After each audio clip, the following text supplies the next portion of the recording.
ዛሬ ይዤላችሁ የመጣሁት በኢሞ በመደዋወያ በሜሴንጀር እንደውም በኢሞና በሜሴንጀር እኔ ሰርቶልኛል። በፊት ድሮ መደዋወያ እጠቀመው ነበር። አሁን ግን እንዴት እንደሆነ ባላውቅም አብዛኛውን ለመደዋወያ ይሰራልኝም። ነገር ግን ሜሴንጀር እና ኢሞ፣ ዋትስአፕ እንዲሁም እነ ቴሌግራም ምናምን እናንተ ቀጥታ እያወራችሁ አውቶማቲኪ ራሱ ሪካርድ ያደርግላችኋል ማለት ነው። እንዴት መሰላችሁ?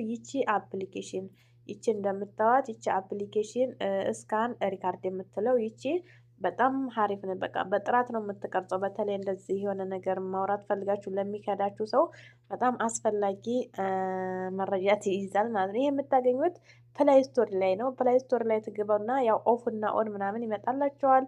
እኔ ለምሳሌ እንደዚህ ነው የከፈትኩት። ያው እኔ ስለከፈትኩት እንደምታው ብዙ ሪካርድ ይሄ የሜሴንጀር ኮል ነው።